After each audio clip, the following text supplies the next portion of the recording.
Guys, welcome back to the channel. You know what time it is. This is your girl Ayishasweet. I'm back at it again with another lit video. Lit video. So today, as you have seen from the title below, is another shout out story time that I'm gonna give y'all. And I don't want to do too much in the intro, you get what I'm saying. So let me just jump right into the video. Don't forget to like, comment, subscribe, and without further ado, let's just get straight into the video. Let's go. So today's video, I'm telling y'all one of my craziest cases ever. So there was this guy that I knew from childhood, and I knew him, and I knew the girl that he was dating way back when we were kids and something like that. So I'm gonna make this whole long ass story short for y'all. So there's this one time that he came to the house and we were sitting together with my mom, I guess, and he started talking about like, he wanna marry me or he want me as his girlfriend and all that. And my mom keep on telling him he shouldn't try my daughter. My mom was so protective. Like, he dare not try her daughter.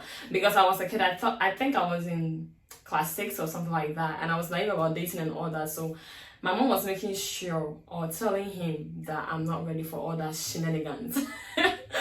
Okay, so I mean, way back then we grew going to high school. So after high school, I think I never saw him again. Like, I never set my eyes on this nigga again. We were living in the same vicinity, but we never came into contact again till I was done with high school. So when I was done with high school, you know, girl, we've grown and all that, some small body, you got that thing. So I was working as a sales girl in this kind of salon, and I was living with the manager in the same house. Normally at the shop you close late, around like 11. Around like 11. And the time that we close early will be around like 7, 8, that kind of time, when customers are not coming. You get that thing? So there was this day that we closed around like 11 or something, and the manager was there. So I went home with the manager. We got to the house, we bought food, and we got to the house.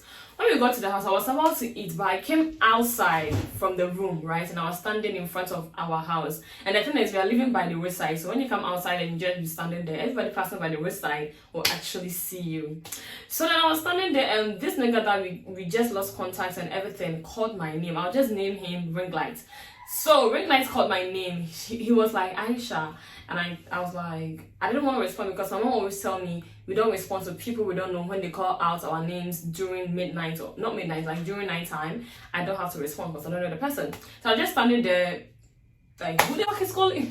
And who the heck is calling me and all that. So he came closer, and I came to see that it was Ring Light, the guy that we grew from childhood. I was like, oh hi, how you doing? Way back then we were girls, like we had girls, area girls and area boys. So he was part of the area boys. I wasn't part of the area girls because I was not all that grown, and I didn't know what was out for them, because the area girls, they were dating the area boys and I wasn't dating none of them. So it's just that my cousin was part of the area girls, so that made them knew me. You get that thing?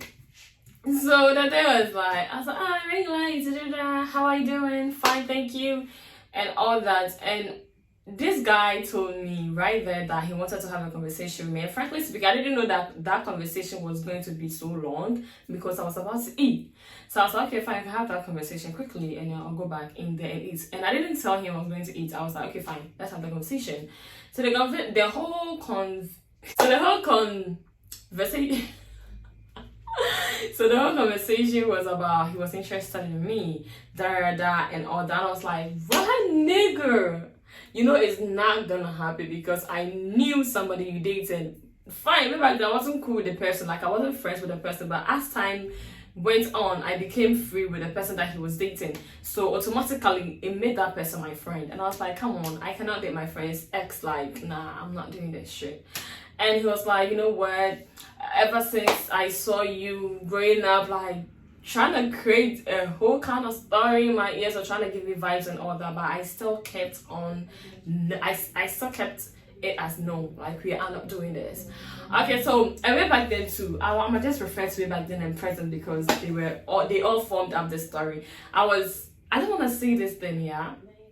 I just want to, okay, let me just chip in this thing quick. I don't care whether you watch this video or not. I'm scared that when he's gonna watch the video, like, but then, okay, fine. So when I was in class 4, I used to have this teacher. She was a female that we also lived in the same vicinity, but her place was far than where I was living, like kind of far, not all that far. So when we close from school, she normally gives me her book or her stuff to take it home, and later on I bring it to her house. Like when I'm done with house chores and everything, I'll just send it to her house. So I used to go to her house. That same house was the house that this guy was living. So actually, I really knew this guy from me going to the house. Although I knew him from the area guys, but I got to know him more when I started sending my teacher's books to her place. You get that then?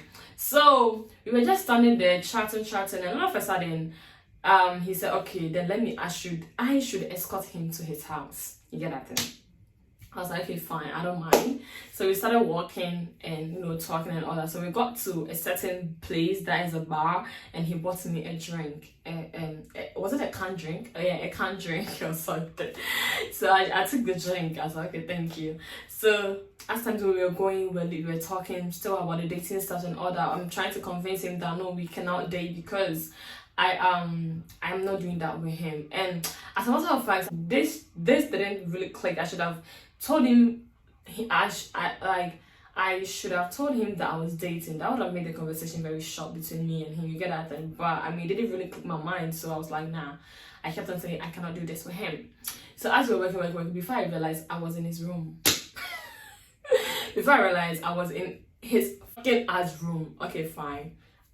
He offered me a seat. I sat down and we started talking. So he on his PC because there was no TV in his room, and I'm not trying to shade him or something. He was a young guy, so if there's no TV, I'm not even a fan of TV. So there was a machine, he was using a machine that was like laptop, I guess it was a laptop or something like that. And he on the laptop and he was showing me some BT awards, like how the BT went and all that. So I was watching the BT.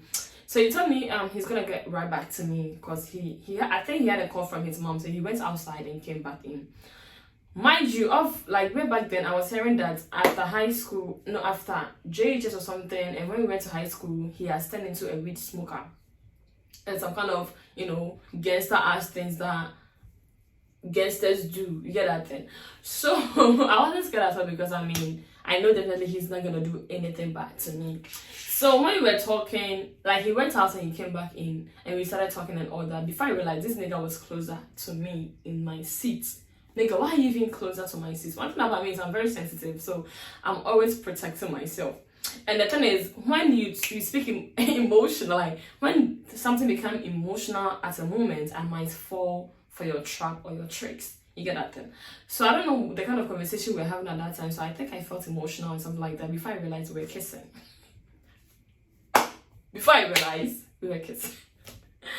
Fine. So I kissed him back because he was kissing me. I was like, and I finally gave in and I kissed him back and we started kissing.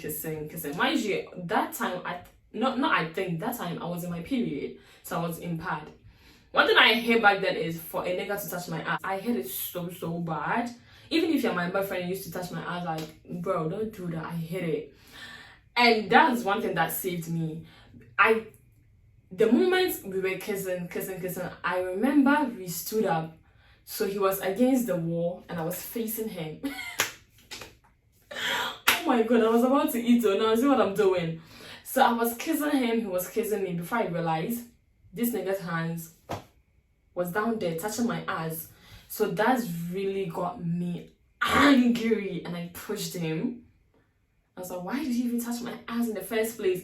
And mind you, it wasn't even the ass that he touched you. I was in my period. Don't touch my freaking ass pad, nigga.